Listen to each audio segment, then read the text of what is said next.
आज हम बात करेंगे देश की सबसे बड़ी खबर के साथ ही राज्यों की महत्वपूर्ण खबरों की और जानेंगे कि आज देश के दिल्ली, हरियाणा, पंजाब, हिमाचल, मध्य प्रदेश, छत्तीसगढ़, राजस्थान, महाराष्ट्र, उत्तर प्रदेश, उत्तराखंड के साथ ही अन्य राज्यों के अहम खबरें क्या रहने वाली हैं। और इन अहम खबरों के लिए हमारे साथ अलग अलग प्रदेशों से हमारे संवाददाता जुड़ेंगे। और सबसे पहले हम बात करेंगे, आपको भोपाल लिए चलते हैं, सबसे पहले मध्य प्रदेश लिए चलते हैं, जहां पर क्या कुछ स्थिति है। अनिरुद्ध हमारे साथ बताएंगे, हमारे सहयोगी अनिरुद्ध हमारे साथ जुड़ चुके हैं। अनिरुद्ध, मध्य प्रदेश में सबसे पहले तो बात मौसम की करें कि लगातार देखा जा रहा है रात से ही झमाझम बारिश, 7 संभागों में बारिश का अलर्ट भी जारी किया गया है।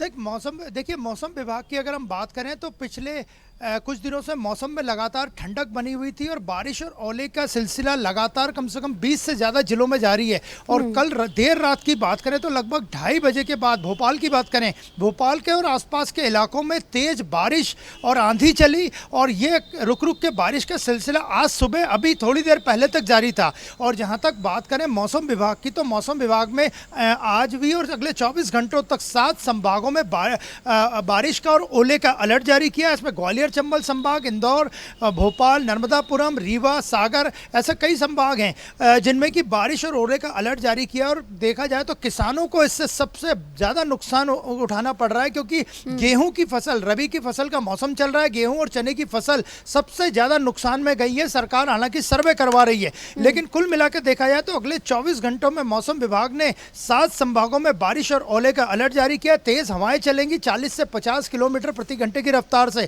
तो अगले 24 घंटे मध्य प्रदेश के मौसम के लिए खराब रहेंगे और मध्य प्रदेश के किसानों को इससे सबसे ज्यादा जूझना पड़ेगा। और जहां तक हम बात करें राजनीतिक गतिविधि की तो आज मध्य प्रदेश में सबसे बड़ी राजनीतिक गतिविधि राहुल गांधी की भारत जोड़ो न्याय यात्रा की एंट्री है। अच्छा, राजनीतिक गतिविधियों की बात कर रहे हैं अनिरुद्ध, जीतू पटवारी के पास में अब पूरी कमान है मध्य प्रदेश की। युवा नेतृत्व जिस तरह से जीतू पटवारी कर रहे हैं, लगातार ये बातें कही जा रही थी कि अब कांग्रेस ने युवाओं पर भरोसा जताया है, पूरी जो कमान है मध्य प्रदेश की वो युवाओं के हाथ में सौंप दी है। लेकिन जो उमंग सिंघार है वो कहीं नजर नहीं आ रहे हैं। जीतू पटवारी के ही सब कुछ नेतृत्व में सारी चीजें, सारी तैयारियां चल रही हैं। देखिए राहुल गांधी की भारत जोड़ो न्याय यात्रा आज मुरैना से मध्य प्रदेश में एंटर करेगी। और जहां तक बात करें नेता प्रतिपक्ष उमंग सिंघार की तो ऐसी मीडिया रिपोर्ट्स हैं कि उनकी नाराजगी बनी हुई है, लेकिन जब हमने जीतू पटवारी से चर्चा की तो उनका कहना है कि उमंग सिंघार आज दोपहर बाद 2 बजे के बाद लगभग मुरैना से भारत जोड़ो न्याय यात्रा निकलेगी, उसमें उमंग सिंघार मौजूद रहेंगे। तो उन्होंने इस पूरी चर्चाओं पर विराम लगा दिया है और आज राहुल की भारत जोड़ो न्याय यात्रा वापस शुरू होगी। 5 दिन के ब्रेक पर राहुल कैम्ब्रिज विश्वविद्यालय लंदन गए थे और उसके बाद वे वापस लौटे हैं। धौलपुर से यात्रा शुरू होगी और लगभग 2 बजे के बाद ये मुरैना से मध्य प्रदेश में एंटर करेगी। और मध्य प्रदेश में बताएं तो 650 से ज़्यादा किलोमीटर तक ये यात्रा मध्य प्रदेश में सफ़र करेगी। और देखा जाए तो मुरैना के बाद ग्वालियर से शिवपुरी, गुना, राजगढ़, शाजापुर और उज्जैन पहुंचेंगे राहुल और उज्जैन के बाद वापस राजस्थान की तरफ रवाना हो जाएंगे। तो आज मुरैना और ग्वालियर में राहुल का रोड शो है और इस दौरान अपनी यात्रा में राहुल की जो यात्रा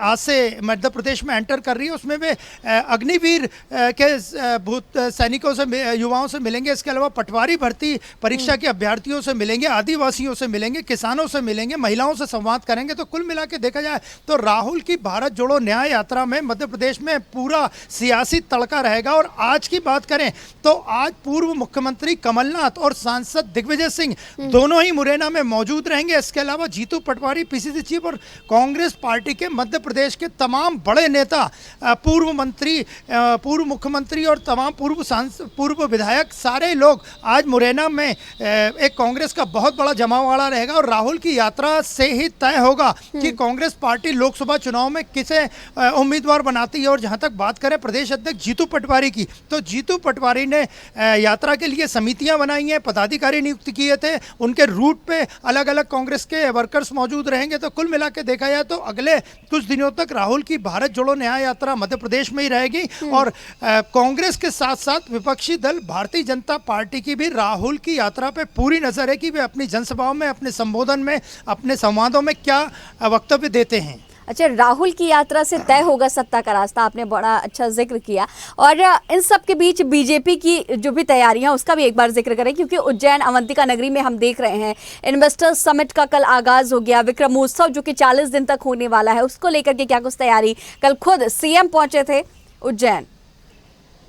देखिए उज्जैन में इन्वेस्टर समिट का आज दूसरा दिन है। आज भी वहाँ कई उद्योगपतियों के संबोधन होंगे। सरकार अपना प्रेजेंटेशन देगी कि किस तरह ज़्यादा से ज़्यादा उद्योगपति बाहर से आके निवेश करें। और वैसे भी देखा जाए तो मध्य प्रदेश के मालवा निमाड़ बेल्ट को, न केवल मालवा बेल्ट को, उज्जैन मालवा बेल्ट में आता है, मालवा निमाड़ बेल्ट को पूरी तरह से सरकार एक बिजनेस हब और एक बढ़िया टूरिस्ट सेंटर के रूप में विकसित करना चाहती है। इसी कड़ी में उज्जैन में इन्वेस्टर समिट करवाई जा रही है। और जहाँ तक बात करें उज्जैन के व्यापार मेले की, तो उज्जैन के व्यापार मेले में भी कई ऐसी चीज़ें मौजूद हैं जो कि उज्जैन जो मध्य प्रदेश के ट्राइबल्स के द्वारा बनाई जाती है। इनमें से कई उत्पादों को जीआई टैग भी मिल चुका है। और मध्य प्रदेश की बात करें तो 15 से ज़्यादा उत्पादों को जीआई टैग मिला है, उसे भी डिस्प्ले में व्यापार मेले में रखा गया है। तो कुल मिला के देखा जाए तो मालवा निमाड़ को और ज़्यादा बिजनेस हब के रूप में विकसित करने की सरकार की ये कोशिश है। मुख्यमंत्री डॉक्टर मोहन यादव अपने मंत्रियों के साथ खुद मौजूद है। और आज भी इन्वेस्टर समिट के दूसरे दिन कई महत्वपूर्ण प्रेजेंटेशन होंगे और उद्योगपतियों को आकर्षित किया जाएगा। ठीक है, हमारे साथ और भी जगहों से रिपोर्टर्स जुड़ चुके हैं लगातार। अवनीश जैन, हम अवनीश गुप्ता हमारे साथ ब्यूरो चीफ देहरादून से जुड़े हैं। अवनीश जी, देहरादून उत्तराखंड के क्या कुछ हालात इस वक्त, क्योंकि जिस तरह से एक सिस्टम एक्टिव हुआ है, सबसे पहले मौसम की बात करते हैं तो एक सिस्टम एक्टिव हुआ है जिसकी वजह से पहाड़ी क्षेत्रों में ओले गिरने की संभावना, बर्फबारी की संभावना और इसके साथ ही मैदानी इलाकों में बारिश की संभावनाएं जताई गई हैं। उत्तराखंड के क्या कुछ हालात इस वक्त? जी बिल्कुल गरिमा, देखिए जिस तरीके से मौसम विभाग ने यहाँ पे जो है अलर्ट जारी कर दिया था, उनका कहना था कि खास करके पहाड़ी क्षेत्रों में यहाँ पर जो है ओलावृष्टि हो सकती है और तेज हवाएं चल सकती है। तो वो यहाँ पे जो है कल सत्य साबित हुआ। देर रात से यहाँ पे लगभग 30-40 किलोमीटर के हिसाब से जो है यहाँ पे तेज हवाएं चली है और खूब तेज बारिश की जिसकी बात की थी, गर्जना के साथ यहाँ पे बारिश चल रही थी। और अभी भी जो है यहाँ पे गर्जन के साथ साथ बूंदाबांदी हो रही है, हल्की बादल छाए हुए हैं। इसको लेके पहले ही जो है पहाड़ी क्षेत्रों में अलर्ट जारी कर दिया था, क्योंकि जिस तरीके से देखा जाए तो पहाड़ दरकते हैं। कई बार यहाँ पे जो है जिस तरीके से बात हो चुकी है, पहाड़ दरक गए हैं और यहाँ पे कई लोगों को जो है यहाँ पे दिक्कतों का सामना करना पड़ा। उसको लेकर सरकार पूरी तरीके से अलर्ट मोड पे जारी है। जी ठीक है, हमारे साथ लखनऊ से भी हमारे संवाददाता जुड़े हुए हैं। अब आपका ही रुख करूंगी राशिद अलवी जी कि लखनऊ में सियासत की सरगर्मी किस तरह से है, लेकिन सबसे उसके पहले मौसम का जिक्र करिए और फिर राजनीति के मौसम के बारे में विस्तार से बताएं। जी बिल्कुल, जिस तरह से उत्तर प्रदेश में अगर मौसम की बात करें तो मौसम पतली की तरह हो गया। दूसरी बात यह है कि रात में बूंदाबांदी हुई है और जो ग्रामीण क्षेत्र है, ग्रामीण क्षेत्र में जिस तरह से गेहूं की फसलें लगी हुई है, क्योंकि बर्फबारी भी हुआ है और बूंदाबांदी भी हुआ, तो जो गेहूं की फसलें हैं वो अब तैयार हो चुकी है। तो उससे जो किसान है उनको बहुत भारी नुकसान हो सकता है, क्योंकि अगर लगातार इसी तरह से बारिश होती रहे और बर्फबारी होती रहे तो इससे जो किसान है उनको परेशानी का सामना करना पड़ सकता है। दूसरी बात, अगर सियासत माहौल की बात करें तो जिस तरह से मौसम बदल रहा है उसी तरह से सियासत भी लगातार बदलता नजर आ रहा है। क्योंकि अगर उत्तर प्रदेश में भारतीय जनता पार्टी की बात करें तो भारतीय जनता पार्टी जिस तरह से समीकरण तैयार कर रही है वो कहीं ना कहीं लोकसभा चुनाव में बहुत प्रभावशाली होगा। और दूसरी तरफ जो उत्तर प्रदेश की राज्यपाल है आनंदीबेन पटेल, वो लगातार दौरा कर रही है, क्योंकि मंत्रिमंडल विस्तार की भी बातें लगातार अटकलें लग रही हैं कि आज या फिर कल में मंत्रिमंडल विस्तार हो जाएगा। जी बिल्कुल, मंत्रिमंडल विस्तार का लगातार चर्चा चल रही है, क्योंकि अब लोकसभा चुनाव भी आ गया है। जो अन्य पार्टियां थी जो भारतीय जनता पार्टी में जुड़ गई हैं, उनको देखते हुए कहीं ना कहीं मंत्रिमंडल विस्तार होना तय है, क्योंकि या कल हो जाएगा ऐसा लग रहा है। क्योंकि आनंदीबेन पटेल 2 दिन के दौरे पर है, मिर्जापुर में दौरा करेंगे और मिर्जापुर में जो आंगनबाड़ी केंद्र बनाए गए हैं उनका निरीक्षण भी करेंगे। और दूसरी सबसे बड़ी बात है कि मंत्रिमंडल विस्तार होना बहुत लाजमी होगा, क्योंकि जिस तरह से भारतीय जनता पार्टी में अन्य दल आए हैं, अन्य दल जुड़े हैं, अन्य दलों ने भारतीय जनता पार्टी में अपना पैर जमाने के लिए आए हैं। तो राष्ट्रीय लोकदल है, राष्ट्रीय लोकदल की अगर बात करें तो राष्ट्रीय लोकदल के एक विधायक कहीं ना कहीं मंत्रिमंडल विस्तार में शामिल हो सकते हैं। ठीक है। अब राहुल पुजारी जी, आपका रुख करूंगी, हमारे साथ ब्यूरो चीफ मुंबई से जुड़े हुए हैं। राहुल, किस तरह से अब मुंबई की जो सियासत है वो भी बदलती हुई नजर आ रही है, गठबंधन भी देखा जा रहा है, ऐसे में लोकसभा चुनाव को लेकर के महाराष्ट्र में क्या कुछ हालात? जी गरिमा, आपको बता दो, लोकसभा चुनाव को लेकर जिस तरह से माथापच्ची चल रही थी विपक्ष की, महाविकास आघाड़ी सरकार की, तो उसकी सीट शेयरिंग जो मामला था वो कहाँ जहां तक है वो पूरा समाप्त हो चुका है। सीट शेयरिंग का जो मामला था वो पूरी तरह से अब देखा जाए तो डिवाइड हो गया। कांग्रेस अब 18 पे लड़ेगी, उद्धव ठाकरे की जो शिवसेना वो 20 पे लड़ेगी, और एनसीपी की जो शरद पवार की शिवसेना है वो 10 पे लड़ेगी। लेकिन प्रकाश अम्बेडकर की जो पार्टी है, जो काफी सीटों पर पिछली बार हराई थी विपक्ष को, तो उसको देखते हुए कहीं ना कहीं उद्धव ठाकरे ने अपनी सीट शेयरिंग में से 2 सीट देने का वादा किया है। तो इस तरह से पूरी सीट शेयरिंग विपक्ष की जो है वो है। लेकिन अभी भी कहीं ना कहीं गर्मा पेच फंसा हुआ है मुंबई की साउथ सीट पे लेके और मुंबई की 9 सीट पे लेके, जिस तरह से शरद पवार की पार्टी मांग रही कि वहां से हम लड़ेंगे, और उद्धव ठाकरे पहले भी उनकी पार्टी से शिवसेना जब एक हुआ करते थे तो वहां से सीट निकाली थी लोकसभा को, तो उसको लेकर अभी भी 2 सीटों के लिए फाइट चल रही है और देखा जा रहा है कि किसको दिया जाएगा। लेकिन और सब सीटों की शेयरिंग के मामले में कहीं न कहीं समझौता हो गया, विपक्ष एक नामबंद हो गया है और एकता में हो रही है। और इसलिए बड़ा सुखद खबर है कि जब राहुल गांधी की न्याय यात्रा जब यहाँ पे आएगी तो पहली ऐसा स्टेट होगा जहाँ विपक्ष एक होगा। नहीं तो जहां जहां राहुल गांधी के कदम पड़ते हैं वहां उनकी ही पार्टी टूट जाया करती है। लेकिन आगे देखते हैं उनकी पार्टी टूटती है या नहीं। महाराष्ट्र में कदम रखने से पहले कितने कांग्रेसी छोड़ के जाते हैं, ये भी देखने की बात होगी। लेकिन कहीं न कहीं इतने दिन से जद्दोजहद करते हुए, कहीं न कहीं इतने दिन से बैठकों का दौर चल रहा था, उससे विराम लगा। उसके बाद कहीं न कहीं सीट शेयरिंग का मामला तय हो गया विपक्ष का। लेकिन अभी भी एनडीए का पेच फंसा हुआ है।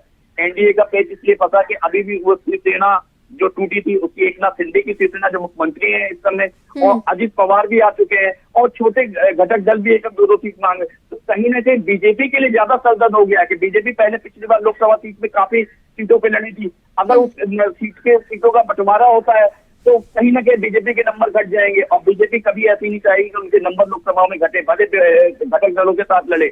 लेकिन अभी भी जो घटक दल है वो बड़े ज्यादा सीटों की मांग कर रहे हैं। एकनाथ शिंदे कह रहे हैं 20 सीटों पे हम लड़ेंगे, और अजित पवार की जो एनसीपी है वो 15 सीटें मांग रही है। तो 35 सीट तो ऐसे ही हो गए, तो बीजेपी की 10 सीट पे लड़ेगी। तो इसको देखते ही अभी भी जद्दोजहद बीजेपी में भी चल रही है। और विपक्ष तो जिसने सीटों की शेयरिंग का मामला उन्होंने तो सुलझा लिया, लेकिन विपक्ष अभी भी 17 की सीट की शेयरिंग के मामला अभी उलझा हुआ है। और दूसरी जो बड़ी खबर आ रही है गरिमा, मैं बता दूं, उसको राधिका मर्चेंट और अनंत अंबानी की जो शादी है और प्री वेडिंग सेरेमनी जो चालू हो गया, 3 दिन से समारोह चालू है। पूरा बॉलीवुड जामनगर में एकत्रित हो चुका है और पूरे अमिताभ बच्चन हो, सलमान खान हो, रणबीर कपूर हो, कोई भी एक्टर ऐसा नहीं है और कोई भी एक्ट्रेस ऐसा नहीं है जो वहाँ पे नहीं है। तो उसको लेके काफी सुर्खियां बनी है और पूरा मुंबई खाली हो चुका है। यहाँ बॉलीवुड के कोई भी कलाकार यहाँ नहीं मिले हैं। मुकेश अंबानी के बेटे सबसे छोटे अनंत अंबानी की शादी प्री वेडिंग समारोह में सम्मिलित होने चले गए हैं। जी, मौसम का क्या हाल है राहुल आपके महाराष्ट्र में, मुंबई में? देखिए, अगर मौसम की बात करें तो मुंबई का मौसम एक जैसा ही रहता है। 38 और 32 के बीच में टेम्परेचर बना रहता है। लेकिन मुंबई के आसपास की बात करें ना तो अकोला और कुछ ऐसी जगह जहाँ पे ओले पड़े थे और किसानों के फसलों का नुकसान भी हुआ, तो उसको लेके भी क्या नाम है, किसान नामर्द हो गए और उनका कहना है कि मेरे हर्जाना दिया जाए। अभी कुछ दिन पहले, 2-3 दिन पहले ही ओले पड़े थे, तो काफी ज्यादा किसानों का नुकसान हुआ। और यहाँ एक बहुत बड़ी खबर आ रही है, आदिवासी किसान जो नासिक में आंदोलन कर रहे थे और कलेक्टर के ऑफिस के सामने, उनका कुछ कल मुंबई की तरफ हो सकता है और मुंबई के लिए सरदर्द बढ़ सकता है, क्योंकि उनका कहना था कि हमारी जमीन हमको वापस की जाए, हमारे नाम की जाए। तो उसको लेके बहुत बड़ा आंदोलन जिस तरह से नोएडा बॉर्डर पे चल रहा है, उस तरह से मुंबई के नासिक बॉर्डर पे भी चल रहा है। और नासिक से अगर मुंबई की तरफ कुछ करते तो मुंबई के लिए बहुत बड़ी परेशानी होती है। वैसे ही मुंबई लोगों से भरी होती है और इतने संख्या में आदिवासी किसान आते हैं ना, तो उसके बाद बड़ी दिक्कत हो जाएगी। और बॉलीवुड से बहुत बड़ी खबर आ रही है। बॉलीवुड की जो लापता लेडी जो कल रिलीज हुई, बॉक्स ऑफिस से कुछ ज्यादा कमाल कर गई।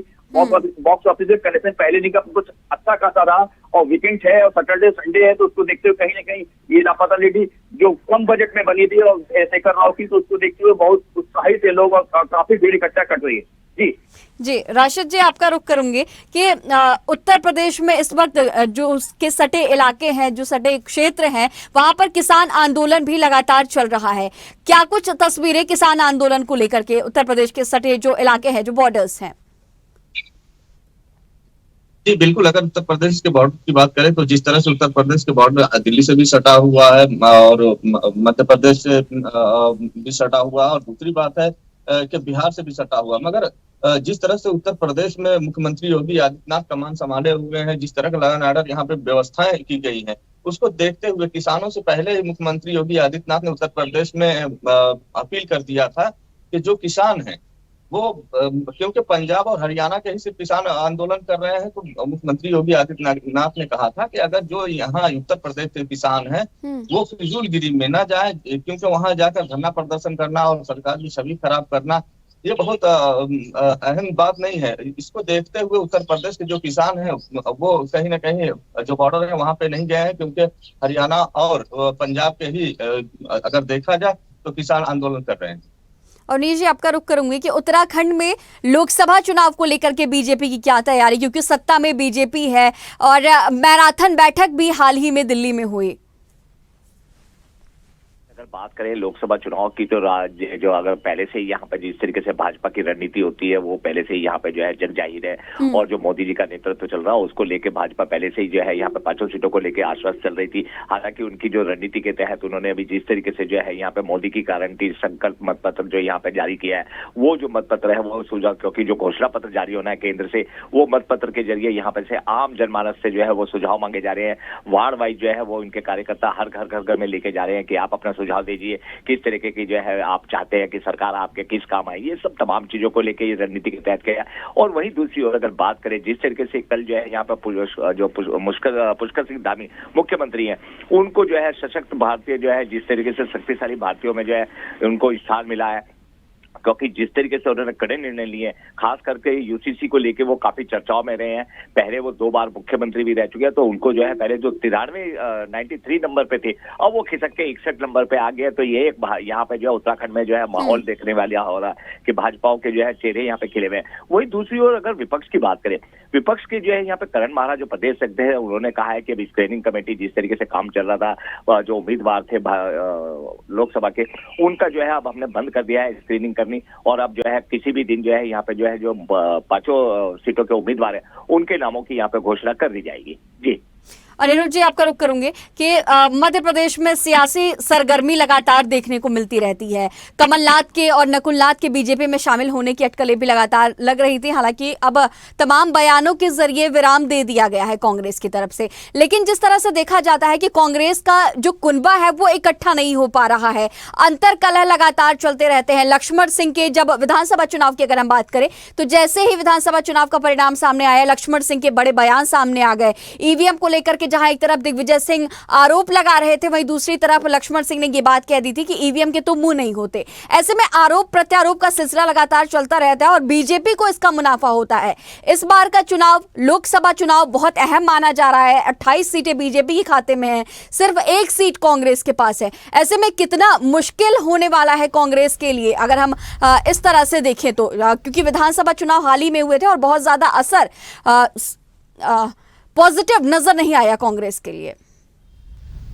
देखिए, कांग्रेस में जो चल रहा है उसकी हकीकत आज भारत जोड़ो न्याय यात्रा जब राहुल की एंटर करेगी और कांग्रेस मध्य प्रदेश यूनिट की जो एकता है, क्योंकि उसमें जहां कमलनाथ पूर्व मुख्यमंत्री मौजूद रहेंगे, दिग्विजय सिंह मौजूद रहेंगे, जीतू पटवारी मौजूद होंगे, तमाम कांग्रेस के बड़े छोटे नेता मौजूद रहेंगे। और जिन रूटों पे ये यात्रा निकलेगी, 650 किलोमीटर के लगभग ये यात्रा रहेगी मध्य प्रदेश में राहुल की, तो कांग्रेस की एकजुटता उसी में नजर आएगी कि कौन कौन उसमें शामिल होता है, किसकी क्या भूमिका रहती है। और जहां तक आपने बात की कांग्रेस के नेताओं की बयानबाजी की, तो कांग्रेस के नेता केवल बयानबाजी कर रहे हैं जिसका केवल फायदा केवल भारतीय जनता पार्टी को मिल रहा है। और बयानबाजी के अलावा अगर ग्राउंड पे देखा जाए तो हालांकि जीतू पटवारी पीसीसी चीफ मध्य प्रदेश कांग्रेस की यूनिट में दम भरने की पूरी कोशिश कर रहे हैं, उनके साथ जो मध्य प्रदेश कांग्रेस के प्रभारी हैं जितेंद्र सिंह, वो भी कोशिश कर रहे हैं, लेकिन ग्राउंड पे कांग्रेस की स्थिति ठीक नहीं है। ठीक है, तमाम जानकारियों के साथ बने रहने के लिए आपका बहुत शुक्रिया। अवनीश, आपका भी बहुत शुक्रिया। राशिद, आपका भी बहुत शुक्रिया। और राहुल, आपका भी बहुत शुक्रिया। तो हमारे इस खास बुलेटिन में फिलहाल इतना ही। बने रहिए स्वदेश न्यूज के साथ। सबसे पहले देश। ऐसे ही वीडियोस के लिए लाइक करें, शेयर करें, फॉलो करें। YouTube पर जाकर सब्सक्राइब कर बेल आइकन दबाना ना भूलें और ताजा अपडेट्स के लिए swedeshlive.com पर जरूर जाएं।